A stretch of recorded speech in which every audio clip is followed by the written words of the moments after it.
माननीय सदस्यगण, आज हमारे देश के लोकतांत्रिक इतिहास का एक अत्यंत महत्वपूर्ण दिन है, जब हम संसद के नए भवन में लोकसभा की पहली बैठक आरंभ कर रहे हैं।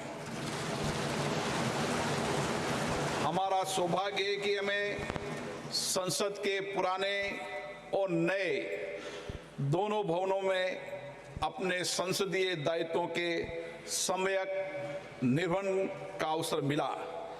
इस ऐतिहासिक अवसर का साक्षी बनने का अवसर हमें मिला है। इस शुभ अवसर पर मैं आप सबको शुभकामनाएं देता हूं, बधाई देता हूं। आज हम सबके लिए शुभ दिन है। मैं सभी को भी गणेश चतुर्थी की भी बहुत बहुत शुभकामनाएं, बधाई देता हूं। माननीय सदस्यगण, आज हम अपने देश के उन संस्थापकों, राष्ट्र निर्माताओं को स्मरण करते हैं और उन्हें श्रद्धांजलि देते हैं, जिनके संघर्ष एवं बलिदान के कारण हमें आज़ादी मिली। उन्होंने एक ऐसा संविधान दिया जो जनता को केंद्र में रखकर राष्ट्र के प्रत्येक नागरिकों की प्रगति को सुनिश्चित करता है। माननीय सदस्यगण, जो हमारी श्रेष्ठ संसदीय परंपराएं, परिपाटियां और अनुभव रहे, हम इस नए भवन में उन श्रेष्ठ परंपराओं को आगे बढ़ाएंगे। जो हमारे अच्छे अनुभव रहे उनको आगे बढ़ाएंगे और जो हमारे अच्छे अनुभव नहीं रहे उन अनुभवों को त्याग करेंगे। ये हम संसद की उच्च मर्यादा प्रतिष्ठा कायम करें। हम नए भवन में नए विचारों के साथ लोकतंत्र की संस्कृति को, चर्चा संवाद की श्रेष्ठ परंपराओं को स्थापित करें। हम सदन में शालीनता और मर्यादा से अपने विचारों को रखें। सहमति असहमति लोकतंत्र का मूल मंत्र है, किंतु हम उसे गरिमा के साथ व्यक्त करें, मुद्दों पर चर्चा करें। हमारा यह सदन स्वस्थ चर्चा और संवाद का केंद्र बने। हमारे राजनीतिक और वैचारिक मतभेद हो सकते हैं, लेकिन हमने देश हित में एक साथ मिलकर बड़े फैसले लिए हैं। मुझे आशा है इस सदन में भी हम उसी परंपराओं का निर्वहन करेंगे। इसलिए मेरा आपसे आग्रह है कि नए भवन में हम एक ऐसे प्रतिमान स्थापित करें जिससे लोकतंत्र और लोकतांत्रिक संस्थाओं के प्रति जनता का विश्वास, भरोसा और मजबूत हो। आज हमारे सदन की गतिविधियों को सूचना प्रौद्योगिकी और नई तकनीक के माध्यम से पूरा देश देख रहा है। इसलिए हम इस नए भवन में देश की अपेक्षाओं, आकांक्षाओं के अनुरूप जनता के विश्वास और भरोसे को जीतने का प्रयास करें। उनके मुद्दे, उनकी आकांक्षाओं को जिम्मेदारी के साथ मर्यादित तरीके से सदन में रखें। माननीय सदस्यगण, सदन के सुचारू संचालन में सभी माननीय सदस्यों का सहयोग मुझे निरंतर मिलता रहा है। मुझे आशा है नए संसद भवन में भी, इस कक्ष में भी अच्छी परंपराओं और परिपाटियों को लागू करते हुए आप मुझे सहयोग करेंगे और सदन को सुव्यवस्थित नियमों, प्रक्रियाओं से चलाने में मेरा सहयोग करेंगे। हमारा यह भवन हमारी विरासत, विविधता और आधुनिकता का भव्य संगम है। रिकॉर्ड समय में इस भवन का निर्माण सुनिश्चित करने के लिए मैं माननीय प्रधानमंत्री जी का हार्दिक धन्यवाद देता हूं। मैं भवन के निर्माण में योगदान के लिए भारत सरकार, लोकसभा सचिवालय और श्रमवीर कर्मयोगियों को भी इस हार्दिक धन्यवाद देता हूं। मुझे विश्वास है आज गणेश चतुर्थी के शुभ दिन पर हम नई ऊर्जा, नई उमंग, नए उत्साह, नए सपने के साथ संसद की कार्रवाई शुरू करेंगे। मैं अब माननीय प्रधानमंत्री जी से आग्रह करूंगा कि वह सदन को संबोधित करें।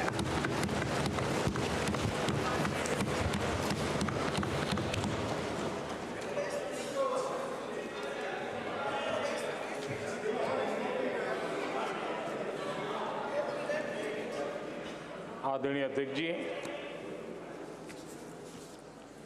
नए संसद भवन का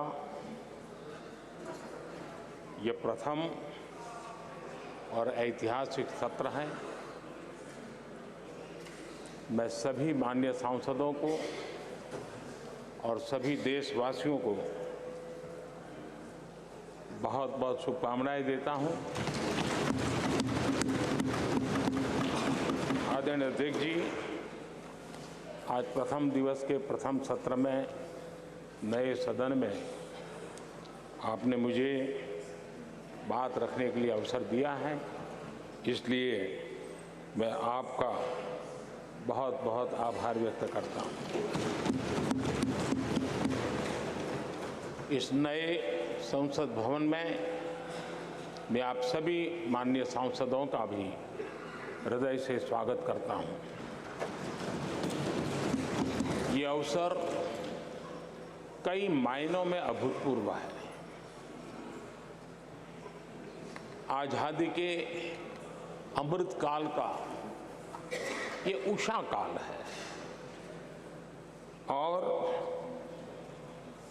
भारत अनेक सिद्धियों के साथ नए संकल्प लेकर के नए भवन में अपना भविष्य तय करने के लिए आगे बढ़ रहा है। विज्ञान जगत में चंद्रयान 3 की गगनचुंबी सफलता हर देशवासी को गर्व से भर देती है। भारत की अध्यक्षता में G20 का असाधारण आयोजन विश्व में इच्छित प्रभाव, इस अर्थ में ये अद्वितीय उपलब्धियां हासिल करने वाला एक अवसर भारत के लिए बना। इसी आलोक में आज आधुनिक भारत और हमारे प्राचीन लोकतंत्र का प्रतीक नए संसद भवन का शुभारंभ हुआ है। सुखद संयोग है कि ये गणेश चतुर्थी का शुभ दिन है।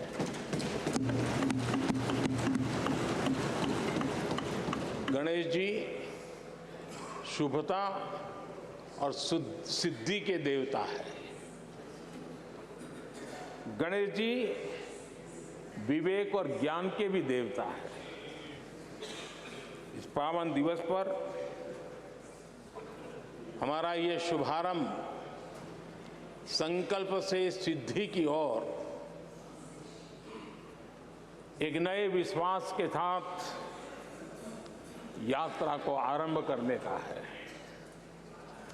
आजादी के अमृत काल में हम जब नए संकल्पों को लेकर के चल रहे हैं, तब अब जब गणेश चतुर्थी का पर्व आज है, तब लोकमान्य तिलक की याद आना बहुत स्वाभाविक है। आजादी के आंदोलन में लोकमान्य तिलक जी ने गणेश उत्सव को एक सार्वजनिक गणेश उत्सव के रूप में प्रस्तावित करके पूरे राष्ट्र में सुराज्य की आहलेख जगाने का माध्यम बनाया था। लोकमान्य तिलक जी ने गणेश पर्व से सुराज्य की संकल्पना को शक्ति दी। उसी प्रकार से आज ये गणेश चतुर्थी का पर्व लोकमान्य तिलक जी ने स्वतंत्र भारत स्वराज्य की बात कही थी। आज हम समृद्ध भारत गणेश चतुर्थी के पावन दिवस पर उसकी प्रेरणा के साथ आगे बढ़ रहे हैं। सभी देशवासियों को इस अवसर पर फिर एक बार मैं बहुत बहुत बधाई देता हूं। आदरणीय अध्यक्ष जी, आज संवत्सरी का भी पर्व है। ये अपने आप में एक अद्भुत परंपरा है। इस दिन को एक प्रकार से क्षमा वाणी का भी पर्व कहते हैं। आज मिच्छामि दुक्कड़म कहने का दिन है। ये पर्व मन से, कर्म से, वचन से अगर जाने अनजाने किसी को भी दुख पहुंचाया है तो उसकी क्षमा याचना का अवसर है। मेरी तरफ से भी पूरी विनम्रता के साथ, पूरे हृदय से आप सभी को, सभी सांसद सदस्यों को और सभी देशवासियों को मिच्छामि दुक्कड़म। आज जब हम एक नई शुरुआत कर रहे हैं तब हमें अतीत की हर कड़वाहट को भुलाकर आगे बढ़ना है। इस स्पिरिट के साथ जब हम यहां से, हमारे आचरण से, हमारी वाणी से, हमारे संकल्पों से जो भी करेंगे, देश के लिए, राष्ट्र के एक एक नागरिक के लिए वो प्रेरणा का कारण बनना चाहिए और हम सबको इस दायित्व को निभाने के लिए भरसक प्रयास भी करना चाहिए। आदरणीय अध्यक्ष जी, ये भवन नया है, यहां सब कुछ नया है, सारी व्यवस्थाएं नई हैं। यहां तक आपके सब साथियों को भी आपने एक नए रंग रूप के साथ प्रस्तुत किया है।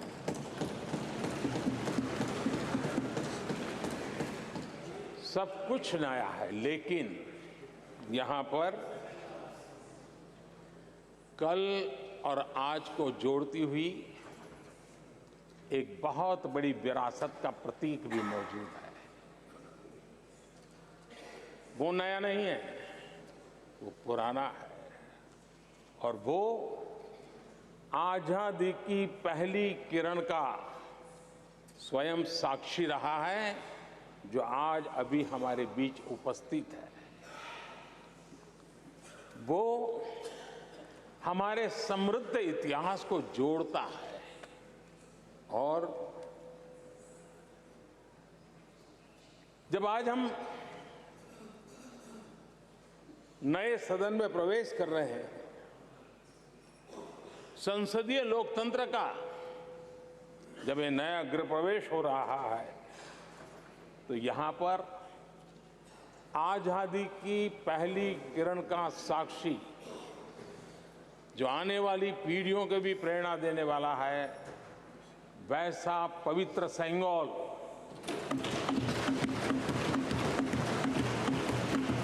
और ये वो सेंगोल है जिसको भारत के प्रथम प्रधानमंत्री पंडित नेहरू का स्पर्श हुआ था। ये पंडित नेहरू के हाथों में पूजा विधि कर करके आजादी के पर्व का प्रारंभ हुआ था और इसलिए एक बहुत महत्वपूर्ण अतीत को उसके साथ ये सेंगोल हमें जोड़ता है। तमिलनाडु की महान परंपरा का वो प्रतीक तो है ही, देश को जोड़ने का भी, देश की एकता का भी वो प्रतीक है। और हम सभी माननीय सांसदों को हमेशा जो पवित्र सेंगोल पंडित नेहरू के हाथ में शोभा देता था, वो आज हम सब की प्रेरणा का कारण बन रहा है। इससे बड़ा गर्व क्या हो सकता है। आदरणीय अध्यक्ष जी, नए संसद भवन की भव्यता आधुनिक भारत के महिमा को भी मंडित करती है। हमारे श्रमिक, हमारे इंजीनियर्स, हमारे कामगारों, उनका पसीना इसमें लगा है और कोरोना काल में भी उन्होंने जिस लगन से इस काम को किया है, क्योंकि मुझे कार्य जब चल रहा था तब उन श्रमिकों के बीच आने का बार बार मौका मिलता था और खास करके मैं उनके स्वास्थ्य को लेकर के उनसे मिलने आता था। लेकिन ऐसे समय भी उन्होंने इस बहुत बड़े सपने को पूरा किया। आज मैं चाहूँगा कि हम सब हमारे उन श्रमिकों का, हमारे उन कामगारों का, हमारे इंजीनियर्स का हृदय से धन्यवाद करें, हृदय से, क्योंकि उनके द्वारा निर्मित भावी पीढ़ियों को प्रेरणा देने वाला है। और 30,000 से ज्यादा श्रमिक बंधुओं ने परिश्रम किया है, पसीना बहाया है इस भव्य व्यवस्था को खड़ी करने के लिए और कई पीढ़ियों के लिए ये बहुत बड़ा योगदान है। माननीय अध्यक्ष जी, मैं उन श्रमयोगियों का नमन तो करता ही, लेकिन एक नई परंपरा का प्रारंभ हो रहा है, इसका मुझे अत्यंत आनंद है। इस सदन में एक डिजिटल बुक रखी गई है, जिस डिजिटल बुक में उन सभी श्रमिकों के पूरा परिचय इसमें रखा गया है, ताकि आने वाली पीढ़ियों को पता चलेगा कि हिंदुस्तान के किस कोने से कौन श्रमिक ने आकर के इस भव्य इमारत को, यानी उनके पसीने को भी अमरत्व देने का प्रयास इस सदन में हो रहा है।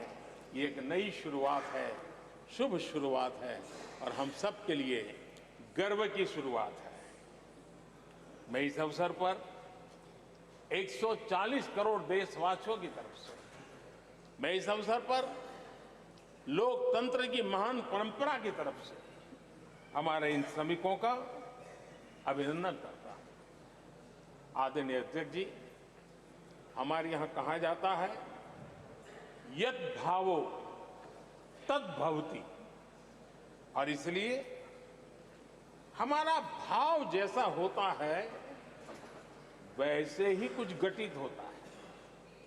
यद् भावो तद् भवति, और इसलिए हम जैसी भावना करते हैं और हम जैसी भावना करके प्रवेश किया है, मुझे विश्वास है भावना भीतर जो होगी हम भी वैसे ही खुद भी बनते जाएंगे और वो बहुत बड़ी स्वाभाविक है। भवन बदला है,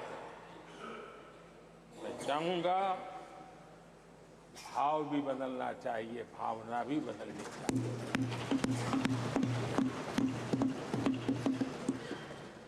संसद राष्ट्र सेवा का सर्वोच्च स्थान है। ये संसद दलहित के लिए नहीं है। हमारे संविधान निर्माताओं ने इतनी पवित्र संस्था का निर्माण दलहित के लिए नहीं, सिर्फ और सिर्फ देश हित के लिए किया।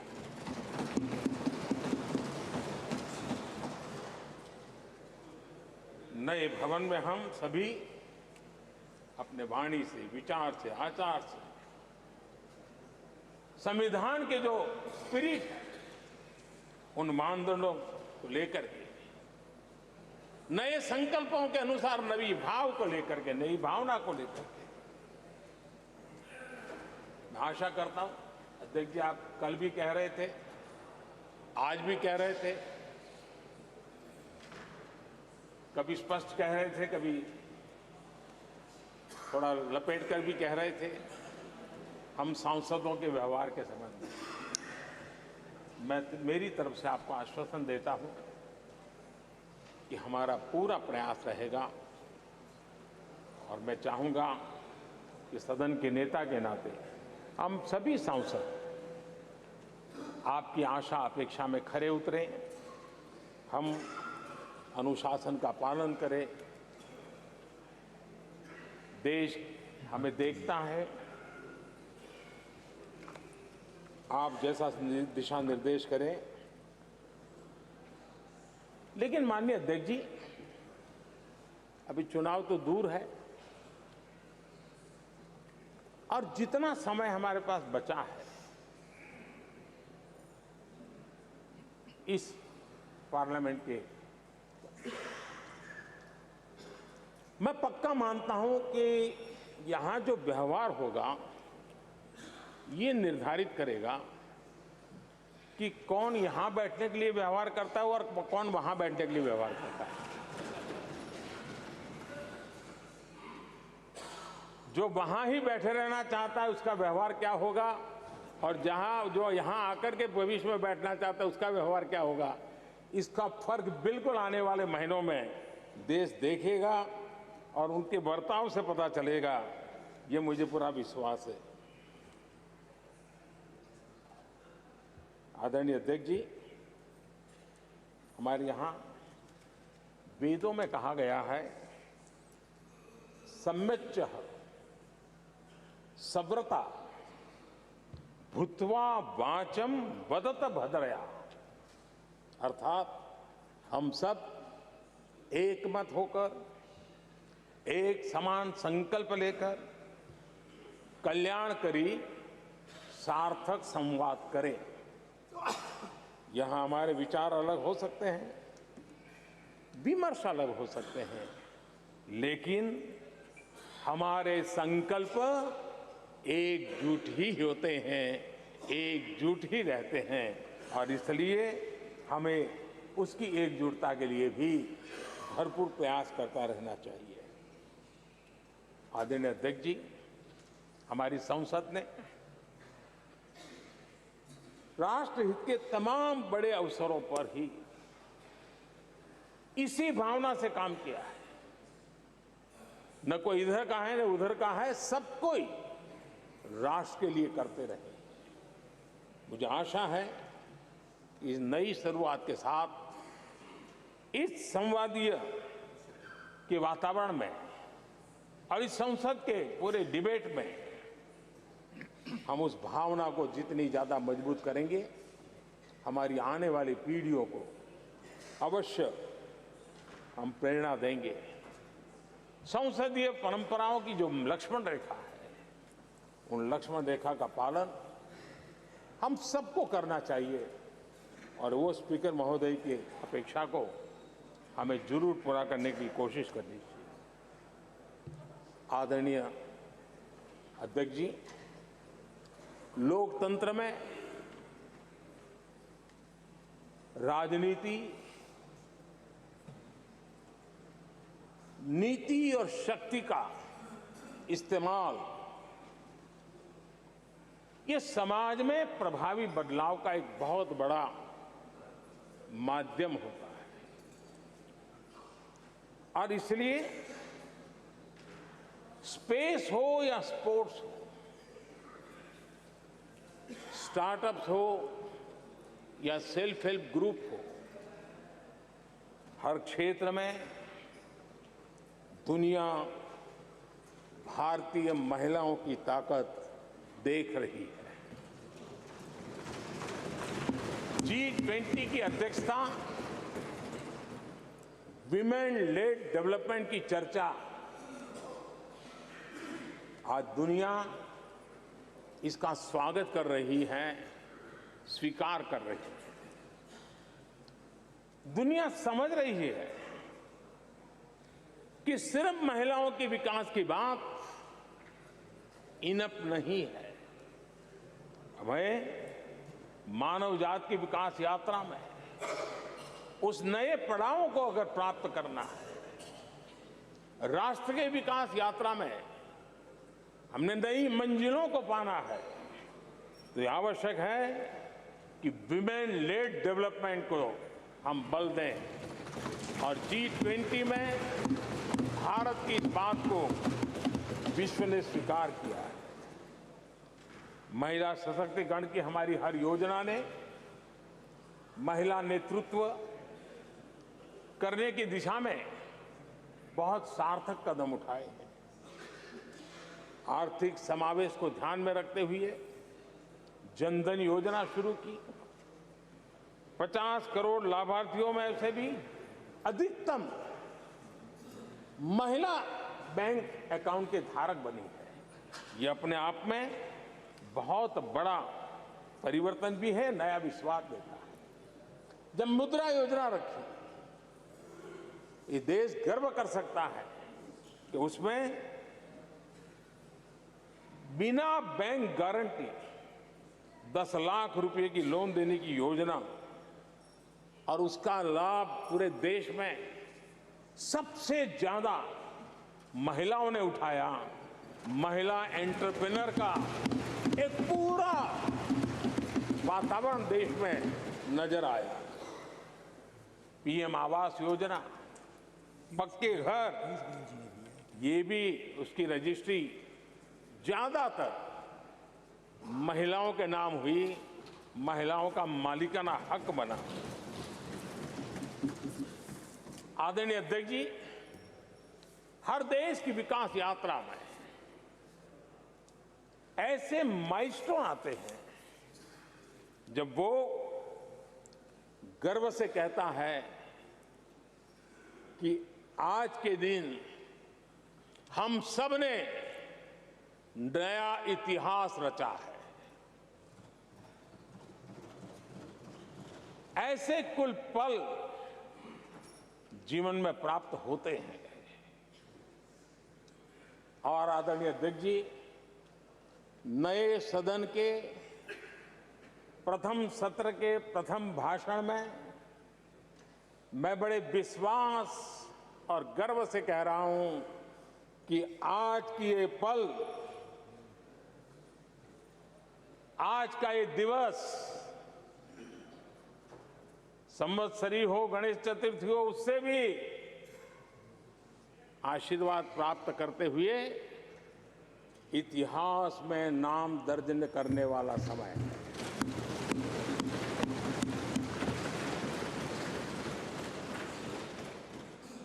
हम सबके लिए पल गर्व की पल है।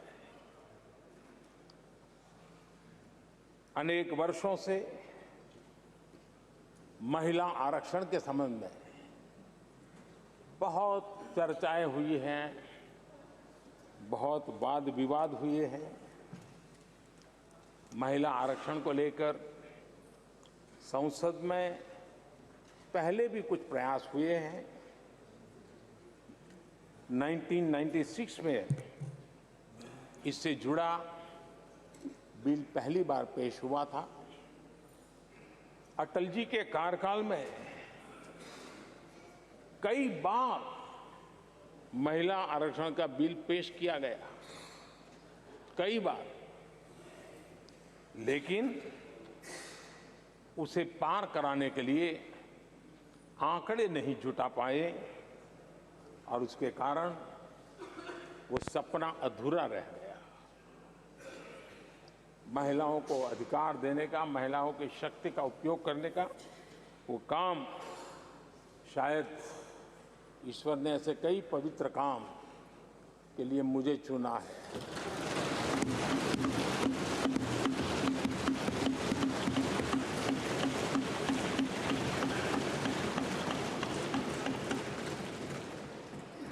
एक बार फिर हमारी सरकार ने इस दिशा में कदम बढ़ाया है। कल ही कैबिनेट में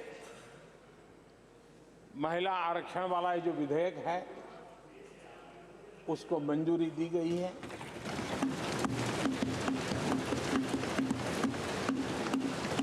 आज 19 सितंबर की ये तारीख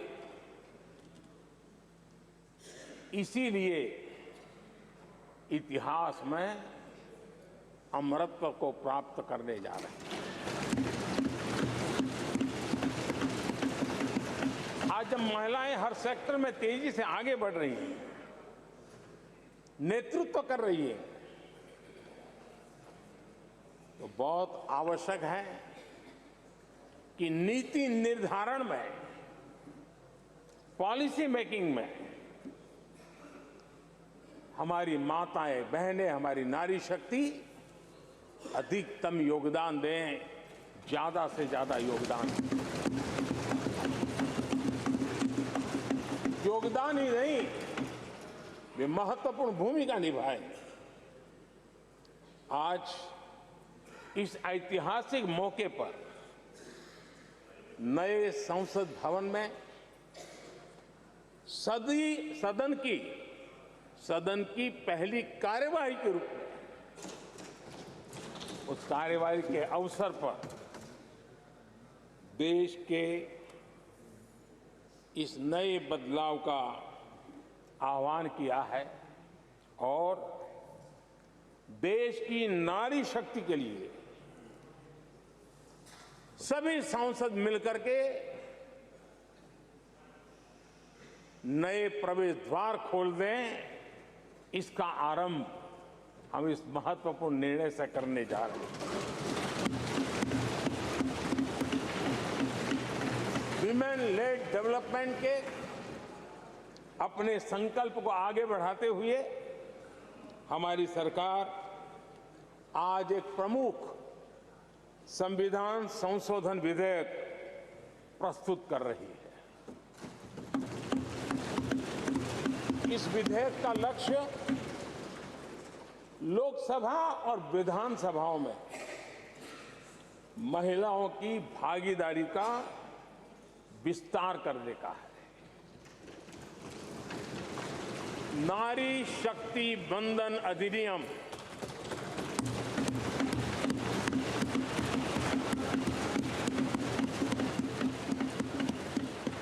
नारी शक्ति वंदन अधिनियम, इसके माध्यम से हमारा लोकतंत्र और मजबूत होगा। मैं देश की माताओं, बहनों, बेटियों को नारी शक्ति वंदन अधिनियम के लिए बहुत बहुत बधाई दूंगा। मैं सभी माताओं, बहनों, बेटियों को आश्वस्त करता हूं कि हम इस बिल को कानून बनाने के लिए संकल्पबद्ध है।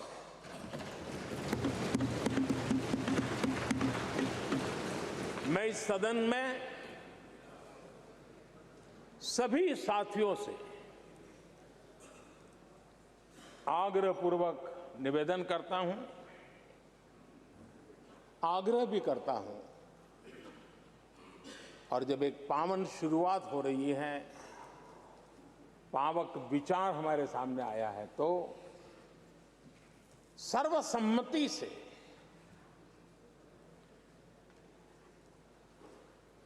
जब ये बिल कानून बनेगा तो उसकी ताकत अनेक गुना बढ़ जाएगी।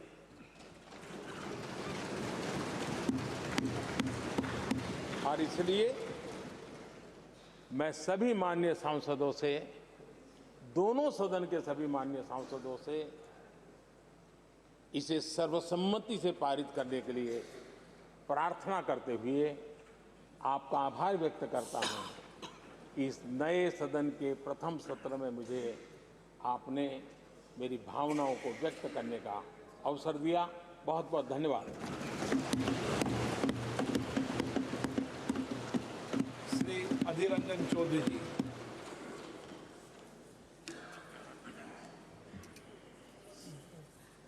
सर, सर्वप्रथम